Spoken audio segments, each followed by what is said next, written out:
Our second speaker this morning is Brother Steve McGeorge from the Tea Tree Gully, Adelaide, Australia Ecclesia.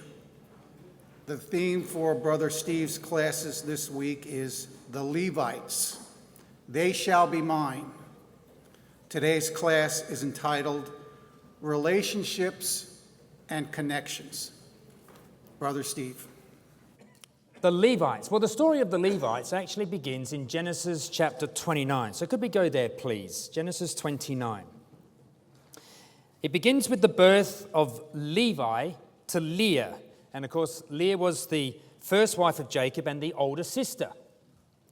And it's a bit important to know the background to the story of Levi's birth. We know that Jacob married two sisters, didn't he? One he married because he was tricked. There was a veil, didn't know, and one he married because he loved her, Rachel. And that's a recipe for disaster in any story, and particularly in this one, because Leah felt unloved by Jacob, and she was incredibly jealous of her sister Rachel and the love that Jacob had for her, whereas Rachel felt unlovable because she was barren and was incredibly jealous of her sister Leah and the children Jacob had by her. So Leah craved to be loved like Rachel was, and Rachel craved to have children like Leah had. So it's pretty tense, isn't it? Pretty tense in this family. And there's a sense of this tension that comes out with the first three pregnancies of Leah, and particularly the naming of the children, something that seems to be left to the women to do back then. Each birth of her children accentuates the cravings that she had for Jacob's attention and love, and shows us the intense rivalry that existed between her and her sister. So have a look at verse 32 of Genesis 29. And Leah conceived and bare a son, and she called his name Reuben, for she said, surely Yahweh hath looked upon my affliction, now therefore my husband will love me. So I'm one up, you see. I'm one up on my sister. Verse 33. And she conceived again and bare a son, and said, because Yahweh hath heard that I was hated, he hath given me this son also. And she called his name Simeon. I'm two up on my sister. And then in verse 34, and she conceived again and bare a son, and said, now this time will my husband be joined unto me, because I've borne him three sons. Therefore she called his name Levi. He's born three sons to Jacob. You can feel, I think, brothers and sisters, Leah's need for attention, can't you? And for those of you who have ever felt that need, you will know it's all-consuming. That need for attention, it's eating Leah out. Now, surely this time Jacob will do something. Surely he has to take notice. But of course, he never does. I think this is telling us something about Leah. It's telling us about Leah that family connections were more of a priority to her than a connection with God. And she had to learn to transcend this rivalry, this competition, this natural lineage through her sons, to rise all above that, to form a relationship with God. Because at this stage in the story, her focus is on herself. Each son that came showed more and more of her own self-will rather than God's will. In fact, you might have noticed that God isn't even mentioned except to support her own self-will and determination to be loved. And yet, Jacob, of course, doesn't change, does he? So her fourth son sees Leah make a change. Verse 35. And she conceived again and bare a son, and she said, now will I praise Yahweh. Therefore she called his name Judah and left bearing. Previously, she had said, now this time Jacob will do something. And yet he never does. So now Leah will do something. What's she going to do? Well, she changes her priorities. That's what she does. She moves the focus of a relationship which previously had been all about her husband. Okay, my husband, I was hated by inference by my husband. Now this time will my husband be joined to me?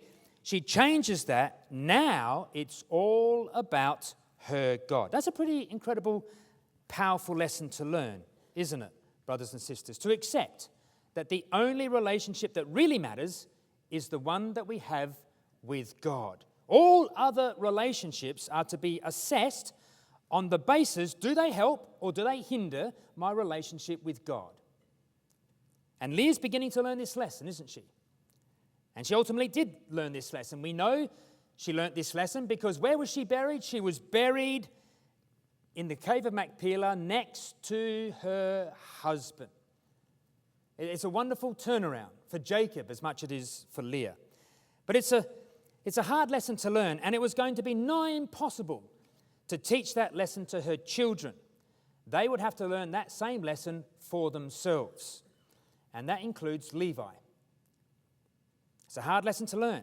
It's a painful lesson. But learn it he did, and that's what we want to focus on in our first study. So, just to finish the background tapestry. After 4 children, Leah stops bearing. In chapter 30, verse 1 and 2, we find Rachel's envy brings out her determination. And of course, we know that she yells at Jacob, "Give me children." And then he yells back at her, "Am I God?" And Rachel's got dagger eyes for Leah, hasn't she? And in desperation, coupled with immense jealousy, she gives her handmaid as a wife to Jacob. And the tension keeps going. And Leah, though she's made her priorities change in the naming of her 4th son, she's still caught up in this rivalry a bit, because in verse 9 of chapter 30, Leah seizes her opportunity and gives her handmaid as a wife to Jacob also. So can you picture this scene, brothers and sisters? 1 man, 4 wives, 12 sons, 1 daughter that we know of. What have you got? You've got rivalry, you've got competition, you've got henpecking, selfishness, envy. It's all in the mix, isn't it? This was home life for young Levi. And at the top of the tree, we know, was Reuben. Reuben, pathetic, weak, indecisive, unstable as water, Jacob was going to say. He shows no leadership qualities at all, does Reuben. So who does that leave? Well, we're going to learn, brothers and sisters, that the real leaders of all those boys were the next 2 in line, Simeon and Levi. And they're thick as thieves, those 2. They are the real movers and shakers of the family. But we're moving a little bit ahead. So, got the picture? This is family life for Levi. So, the next incident where Levi is mentioned is in Genesis 34. So, come to Genesis 34, if you will. I'm sure you all know this story. It's the story of Dinah, Jacob's youngest child, it would seem, and it would seem only named daughter by Leah. There may have been others, but this is the only named daughter, and she comes from Leah. And she wants a bit of girl company, as we know, and she gets all mixed up with a bit of boy trouble. Except that the boy just happens to be a prince of the local territory where Jacob was dwelling, a prince of Shechem. Now, while we might know the story, what we might not know is, why is it here? Why is it in the scriptures? Well, it's a story of relationships and connections and family ties. In actual fact, it's the story of 2 groups of people and 2 brothers. 2 groups of people and 2 brothers have their origin stories here in Genesis 34. Now, the 2 groups of people are these. One group is going to be the Levites, who come out of Levi. They have their origin story here in Genesis 34. The other group of people, if you were to come to I don't have the verse down, and I'm kicking myself. The other group of people in this story are called Hivites. If anyone, it's in verse 2. Genesis 34, verse 2. And when Shechem, the son of Hamor, the Hivite. Okay, so two groups of people. You've got Levites and Hivites. They have their origin story here, and they start as far apart as you can possibly be. But do you know what the other name for the Hivites is, brothers and sisters? What do they become? What's their name elsewhere in Scripture?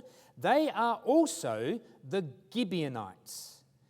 Okay, and we're going to see in our last study how these two groups of people, which start so far apart, actually end up so close together you can hardly tell the difference.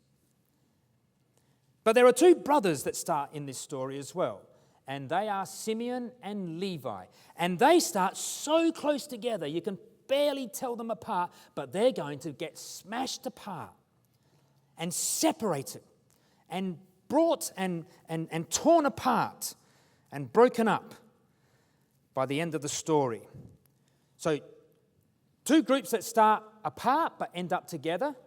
Two brothers that start together and end up apart. So, remember Reuben? Okay, the hen-pecked firstborn? All right, weak and unstable. You couldn't count on Reuben. So, Simeon and Levi assume the role of leadership. That's brothers number 2 and 3.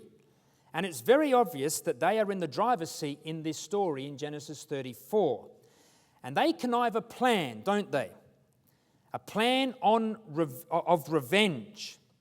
But this plan meant abusing the covenant of circumcision. Now, what was the reasoning for this act of revenge? Well, verse 2, it says, and when Shechem, the son of Hamor, the Hivite, prince of the country, saw her, he took her and lay with her and defiled her. So it's clear that Shechem had done the wrong thing. He had his way with Dinah and he defiles her. In verse 7 it says that the sons of Jacob came out of the field when they heard it, and the men were grieved. Well, you would be, wouldn't you? And they were very wroth, because he had wrought folly in Israel in lying with Jacob's daughter, which thing ought not to be done. Hadn't Shechem heard of proposing first, then marriage, before getting physical? And we would agree, wouldn't we, with their sentiment, with their anger. We would understand it. But note in verse 13.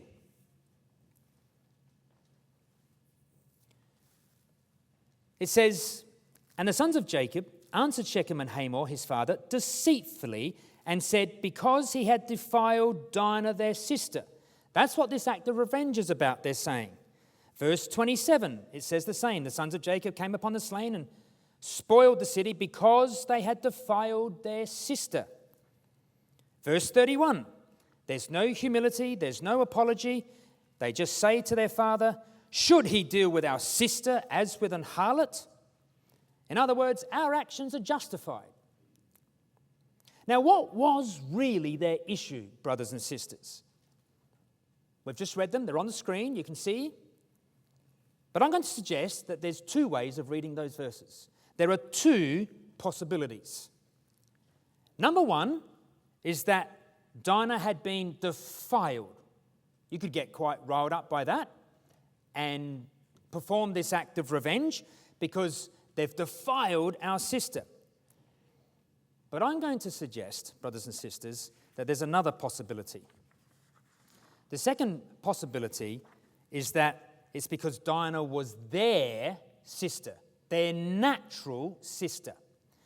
And they didn't like the thought of their natural sister being defiled. Dinah was their sister. You see, these boys didn't actually have any problem with humbling women. In fact, Simeon ends up marrying a Canaanitish woman, probably or possibly one of the women taken from this town, in Genesis 46, verse 10. The spoils of the sacking of Shechem. And we know what Judah's treatment of women is like in Genesis 38. He also marries a Canaanite, but it's clear in the story in Genesis 38 that he often had other bits on the side, a fact that Tamar knew well and uses it to her advantage. No, the real reason I'm going to suggest, brothers and sisters, is because it was their sister. You see, natural relationships were more important to Simeon and Levi than a relationship with God.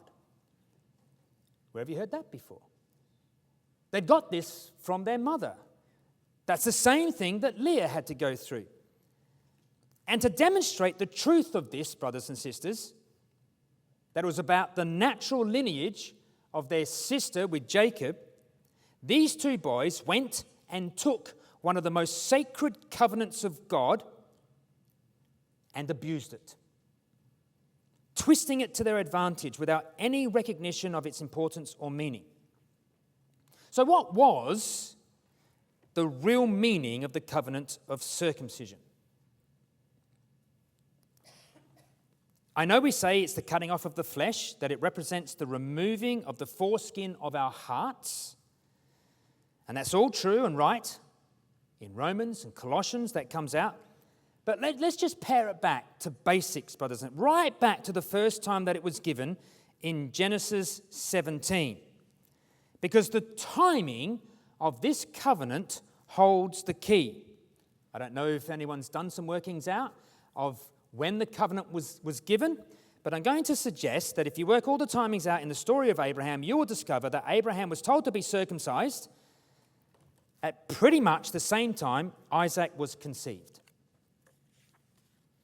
So you think about that and the incredibleness of that.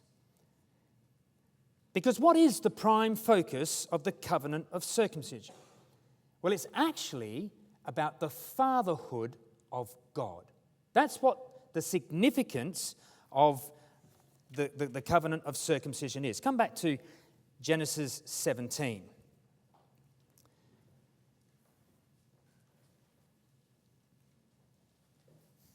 So Genesis 17, verse 2. And I will make my covenant between me and you. My covenant. In the story of the giving of the covenant, the phrase my covenant occurs 7 times. It's the covenant number. This is truly Yahweh's covenant. Well, what was the covenant? Look at verse 4. As for me, behold, my covenant is with thee. Thou shalt be a father of many nations. A father of many nations. Now, the Hebrew word for nations there, goyim, is generally used exclusively for Gentiles. So when it says, Abraham, you're going to be a father, it's not talking about being a natural father, you see. Abraham would say, well, I'm already a father. What are you talking about? Yes, but not like this, Abraham. Not through natural descent. I'm not talking about natural connections. I'm going to make you a father of a group of people out of all races, all nations. How? Well, I'm going to make you a father just like me, says God, because I'm a father. And I want you to be a father, a spiritual father of a family like you've never seen before. That's why this covenant is between me and you. Me and you. 5 times we're told it's between me and you. It's a covenant of grace. So how was Abraham to become a father of this family, of this people? Well, verse 10 says it was going to be through circumcision. This is my covenant which you shall keep between me and you, and thy seed after thee. Every man, child among you shall be circumcised. And ye shall circumcise the flesh of your foreskin, and it shall be a token of the covenant between me and you. Now think about that, brothers and sisters. Abraham would cut off a piece of skin that actually defines a man's fatherhood. And the irony here, the miracle here, is that in the very cutting off of that, it incapacitates the man to be a father at that time. So Abraham would have to rely and trust in God's fatherhood, because God's fatherhood is never incapacitated. he will fulfill his promise of a seed. So Isaac becomes known as the child of promise, doesn't he? And he was conceived at the very months Abraham was incapacitated. Now, is that what circumcision is about? Have we got that right? Well, come over to Romans 4, brothers and sisters, and see what Paul says in Romans chapter 4. Is it about fatherhood? Is it about God being a father? So in Romans chapter 4, verse 11, we read this. And he, Abraham, received the sign of circumcision, a seal of the righteousness of the faith which he had yet, being uncircumcised, that he might be the father of all them that believe. So it's not just father of his own race, the Jewish people, the Hebrews that would come naturally through. This would be the father of all that believe. That includes you. That includes me. Though they be not circumcised, that the righteousness might be imputed unto them also. So what sort of father would he be? We'll come down to verse 16, brothers and sisters. 16 and 17 says this. Therefore it is of faith, that it might be by grace. Remember, me and you, 5 times. It might be by grace. To the end the promise might be sure to all the seed, not to that only which is of the law, but to that also which is of the faith of Abraham, who is the father of us all. So Paul is saying anybody that has faith, Abraham is your father. And then to prove that point, in verse 17, he quotes from Genesis 17. He says, as it is written, I have made you a father of many nations. And then it says this, before him whom he believed. It doesn't seem to make sense when you read it fast like that. Before him whom he believed. Even God. If you look in the margin, the phrase before him means literally like unto him. So here's Paul saying that Abraham would be a father like unto him, like unto God. So God and Abraham are presented as fathers, spiritual fathers, looking out for individuals to be part of this family. Individuals that were motivated by faith and grace. This is what the fatherhood of God means. And it was conceptualized in Genesis 17 with a covenant of circumcision. It's pretty powerful stuff. But here's Simeon and Levi saying, brothers and sisters, we're not really bothered about the fatherhood of God. We don't understand any of that. That's not our concern. Our concern is about the fatherhood of Jacob that flows by natural descent into our little sister and shares the same mother as us. That's what caused them to be so vengeful. So they took that sacred covenant that defines the very intimate relationship that one can have with God, and they used it in their malicious and cruel plan to seek revenge for their natural sister. This is who we're talking about. This is the man Levi, from whom the Levites are going to come. They had, these 2 boys, one focus only, that of natural relationships. It consumed them. It ate them out to the total exclusion of God. And in order to accomplish their evil goal, they gave a false message of hope. So come back to Genesis 34. And they gave this false message to try and hoodwink, and they did this successfully. They hoodwinked Shechem and his father Hamor. They said in verse 16,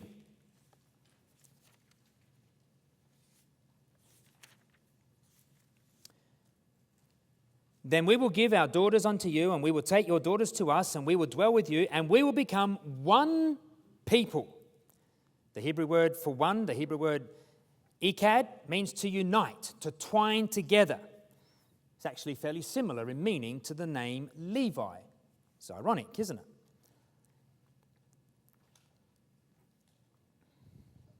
And Shechem and Hamor, they believed what these boys were saying, and they took that message back to their own people in verse 22. Only herein will the men consent unto us for to dwell with us to be one people. They totally believed Simeon and Levi at their word. They concluded in verse 21 that this family are a peaceable lot. These men are peaceable with us, verse 21. Therefore let them dwell in the land and trade therein, for the land is large enough for all of us. And they took that message of peaceableness, not realizing that actually inside Simeon and Levi's hearts there was nothing but cruel, vindictive rage. And in this story, brothers and sisters, actually, Shechem was more honorable. Verse 19, and the young man deferred not to do this thing, because he had delight in Jacob's daughter, and he was more honorable than all the house of his father. In fact, he was more honorable than the family of Jacob. Why? Well, because he kept his promise. He knew the meaning of sacrifice. He prepared himself to accept it. He was predictable because he was dependable.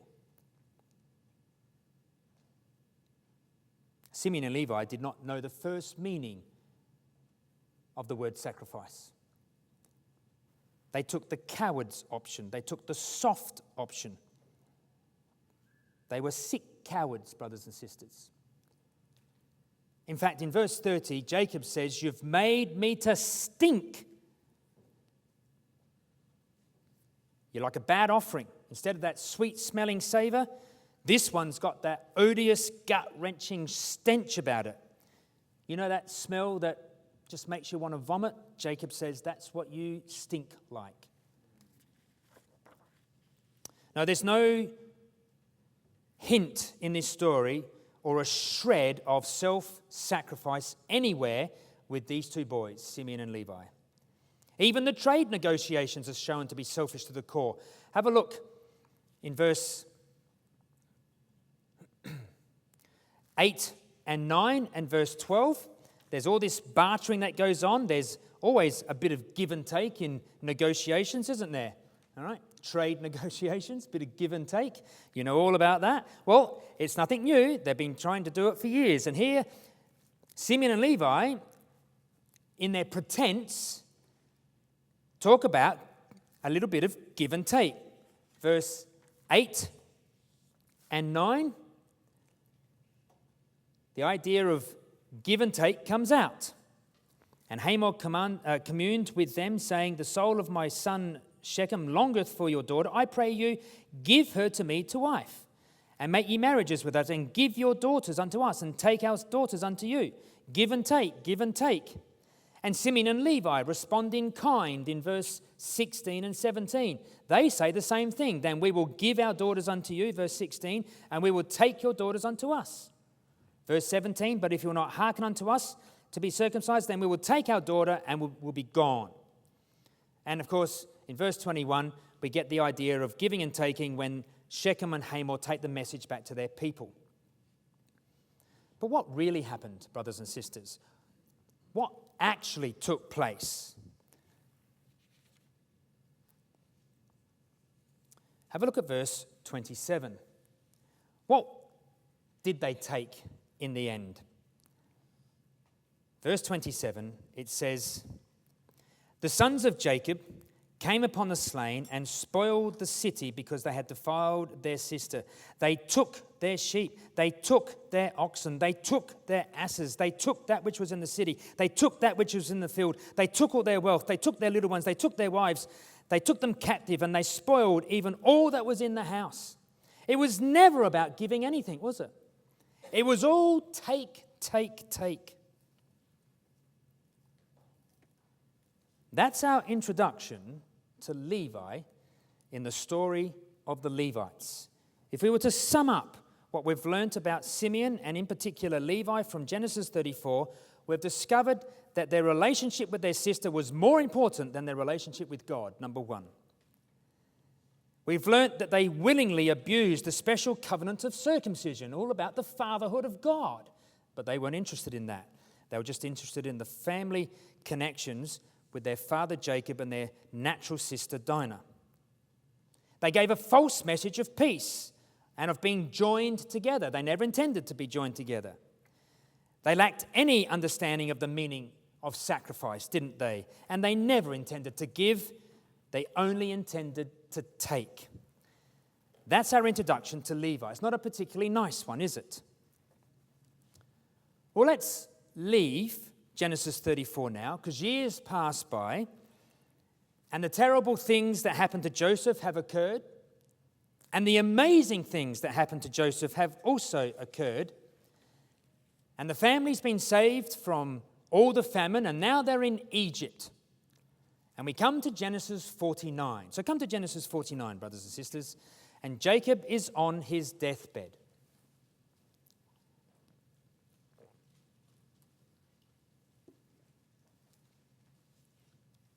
He's about to pass off the scene, and he gives his last words, his last thoughts and requests.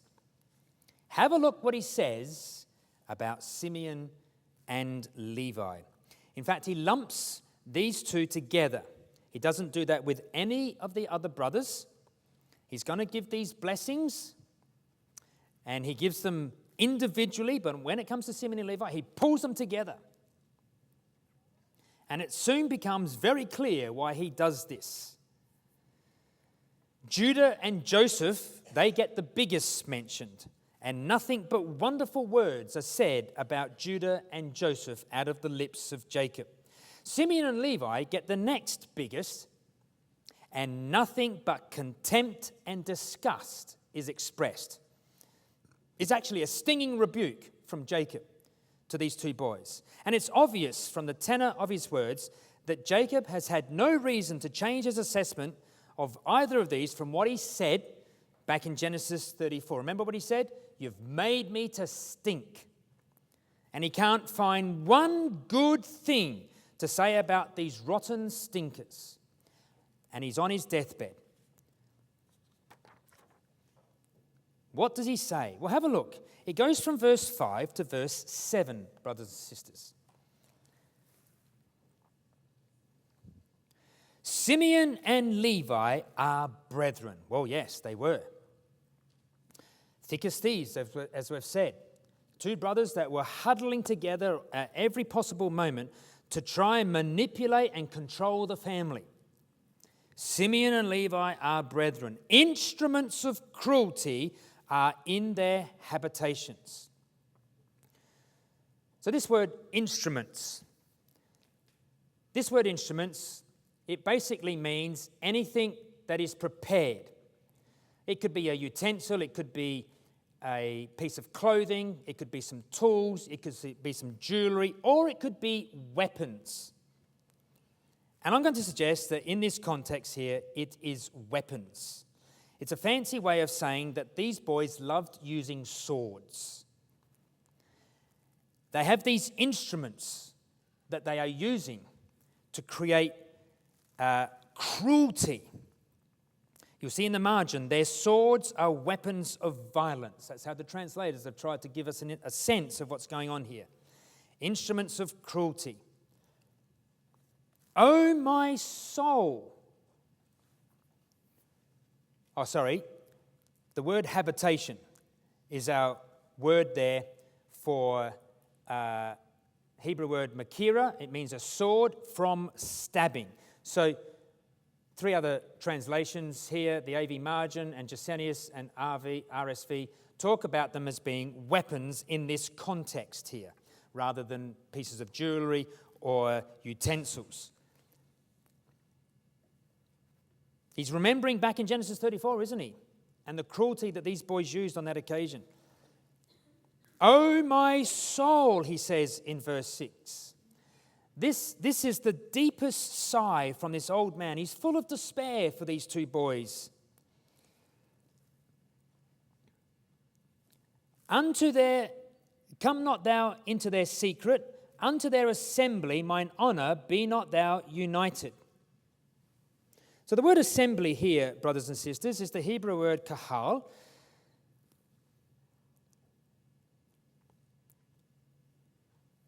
In the Septuagint version of the Old Testament, it uses the word ecclesia for kahal. The first occurrence in Scripture of this word is actually in the life of Jacob in Genesis 28. It's used 4 times in Genesis. All of them are in relationship to Jacob. Jacob, have you ever asked yourself, why are there only 3 patriarchs? Abraham, Isaac, Jacob. Why doesn't it go on to Joseph?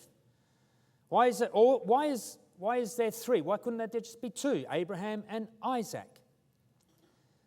I'm sure some of you have heard this, but if you haven't, this is really God displaying how he would manifest himself and fill the earth with his glory. This is God manifestation. Abraham is a representative of God. We've already seen that. He's a father like God. Abraham, in the story of Genesis 22, is God in the story. Isaac is Jesus Christ, taken up and put on that altar. The manifestation of the Father. Jacob is the ecclesia. Out of Jacob, Isaac said in Genesis 28, would come forth the ecclesia. And the word ecclesia is used 4 times, the first 4 times in Scripture, in the life of Jacob. Jacob represents you and me, brothers and sisters. There's no need for God manifestation to go on any further. That's the limit. God, his son Jesus Christ, and the ecclesia. And so Jacob is clearly associated with the ecclesia that God was developing. Well, here, there's a new ecclesia that's starting. Jacob is identifying that there's another ecclesia being established that's in opposition to the one that God is making. There's 2 ecclesias. Stay away from that one, says Jacob. Don't let your honor be ever linked with them. Why? Because in their anger they slew a man. Well, that's Shechem, isn't it? Clearly they slew more than one man, but Shechem becomes the representative of the whole lot that they killed back in Genesis 34. And in their self-will, they digged down a wall. They digged down a wall. It's a bit clumsy there. The translators have found this a little challenging because there's a word that has one small letter difference, and it's this word shoa. It means an ox, actually, whereas shua means a wall, and it's deciding which one it actually is, because remember, there's no vowels to identify a word, just the consonants, and so the translators have put the word wall there, whereas most translations actually suggest that it means an ox. Okay, so in their self-will, in their pleasure, in their delight, they digged down. The word dig there really means to pluck or to cut, particularly hamstrings on the back of the leg, the tendons. And so they cut the legs of the oxen. They hamstrung all the oxen. So they weren't just content to kill the men. So pent up with rage were they that they slashed the legs of all the oxen for fun. They were more consumed with revenge than they were with booty. Pretty awful indictment. This is Jacob on his deathbed. And of course, that's a prophecy that was going to happen to the Lord Jesus Christ when Simeon and Levi would get together on another occasion. And we'll probably be referring to that later on in our series. We'll leave that for now. Cursed be their anger, says Jacob, for it was fierce, and their wrath, for it was cruel. I will divide them in Jacob and scatter them in Israel. And Jacob is telling us that he sees the need for these 2 boys to be separated. If they stay together, the rest of the tribes will be swallowed up. They need to be separated. They're too strong for the other 10 combined. Keep them apart. Well, that's actually what happened. Simeon ended up becoming the smallest tribe. Moses doesn't even mention them in his blessings in Deuteronomy 33.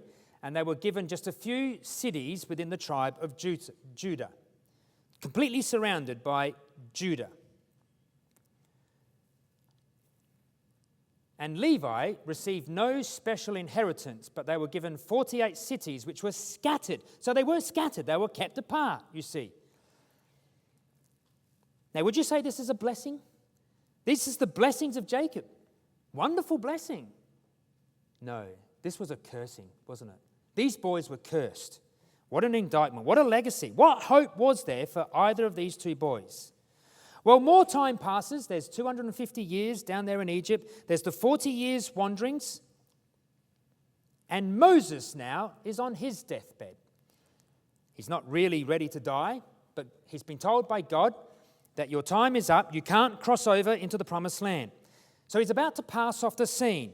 And he gives his last words, his last blessings to the tribes. Well, what does he say about Simeon and Levi? Well, come to Deuteronomy 33. It's amazing, brothers and sisters. You think this is in the wrong place. This can't have happened.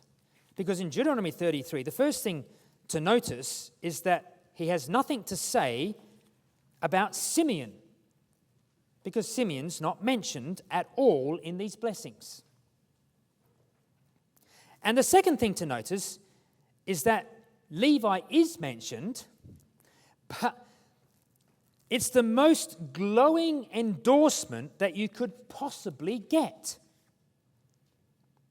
And if you thought there was not one good thing that Jacob could say about Levi back in Genesis 49, when we come to Deuteronomy 33, we find that Moses can't find one bad thing to say about Levi. He can't find one bad thing. It's a wonderful blessing. It's a remarkable blessing. There must be some turnaround in this tribe. Moses is bearing out that there's been an amazing turnaround in this tribe. Because from Genesis 49, it seemed that no further blessing could ever be given to either the man or the tribe of Levi. But out of Simeon and Levi, it becomes clear one man does change. And he infuses that change into the tribe that bears his name.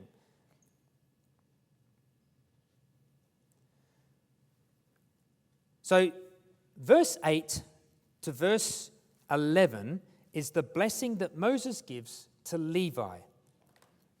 And it's a remarkable blessing, brothers and sisters. Verse 8, and of Levi he said, let thy Thummim and thy Urim be with thy Holy One, whom thou didst prove at Massah, and with whom thou didst strive at the waters of Meribah. Now, this Meribah here, I'm going to suggest, is the Meribah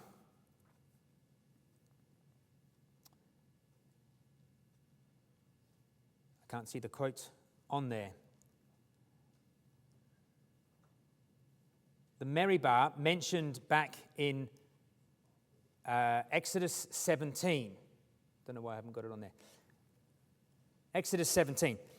Not the Meribah that's in Kadesh, the one that was in Numbers 20, because that's always defined as Meribah Kadesh.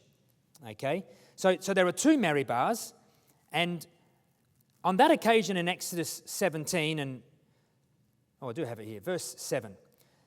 On that occasion back there, brothers and sisters, there was the problem of the waters of strife, you remember. And although it doesn't tell us back in Exodus 17, it would suggest that on that occasion, the tribe of Levi did stand forward.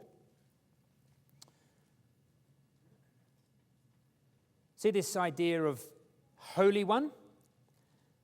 The idea of Holy One, I'm going to suggest, is referring to the tribe of Levi. Levi are called the Holy One. The word holy means separate, the separate one. This tribe has separated from the other tribes to serve. The rest of the tribes contend with the Levites at the waters of strife. And back in Exodus 17, you remember that the contention was about, is Yahweh among us or not? And while the other tribes were saying, no, Yahweh's not amongst us, we need to go back to Egypt, the tribe of Levi seemed to be standing forward and saying, yes, Yahweh is among us.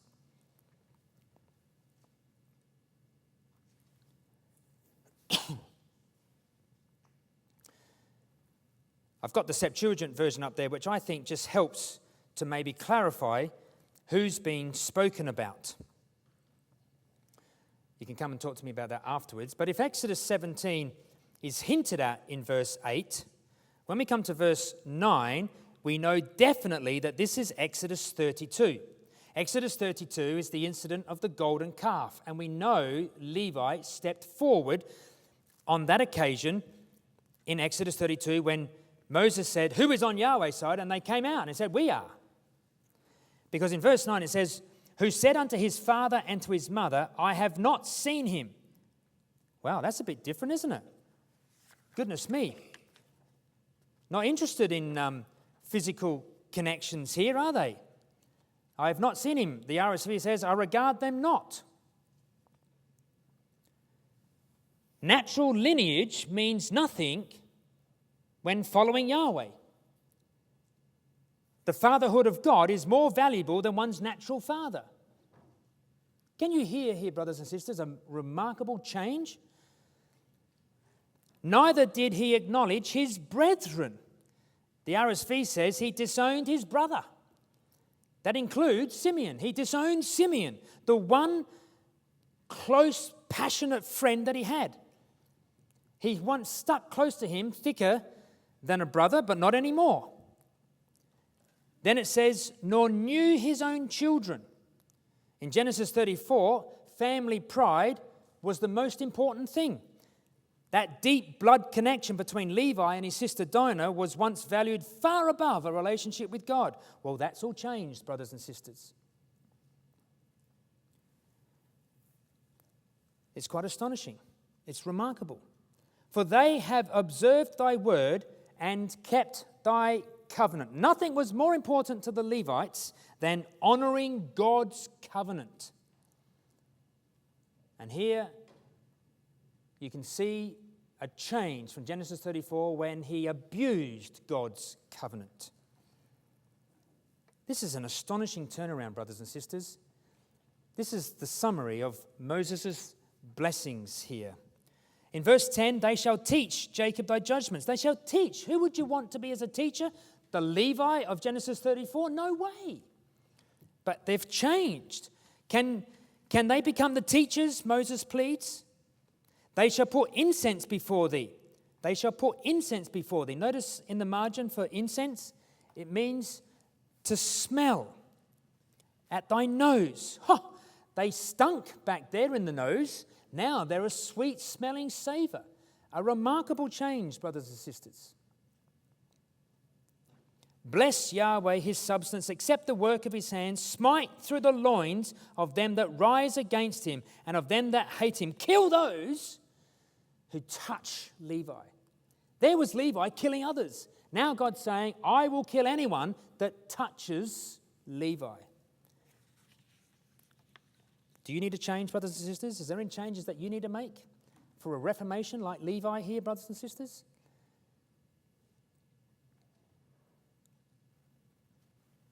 So the summary of Levi, brothers and sisters, in Deuteronomy 34 is astonishing.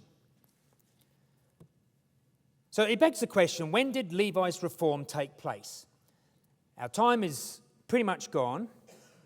And so if you want to find out where I think that reformation takes place, because it's not told to us, it's hidden in the text, I do have a slide that you can come and ponder on later. But lessons for us, brothers and sisters, from our first study. Where would we place our relationship with God when comparing it to our relationship with your family and your friends? How do you compare the two? Are we prepared to change so our lives are in accordance with Yahweh's ways, regardless what others might think?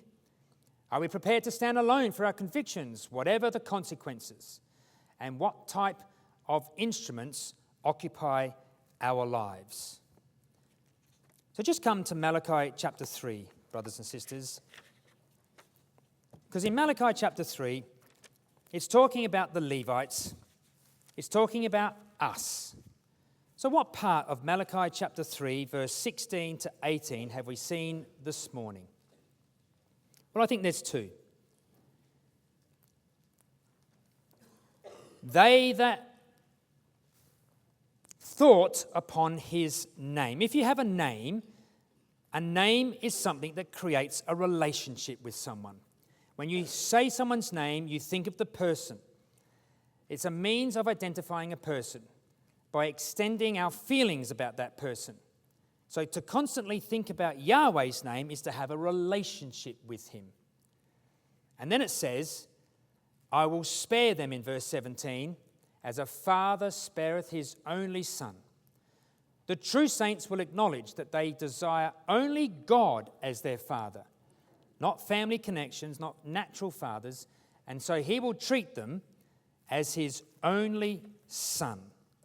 So brothers and sisters, let's take the change in Levi and let's see now how that becomes the means by which God teaches the nation all about himself.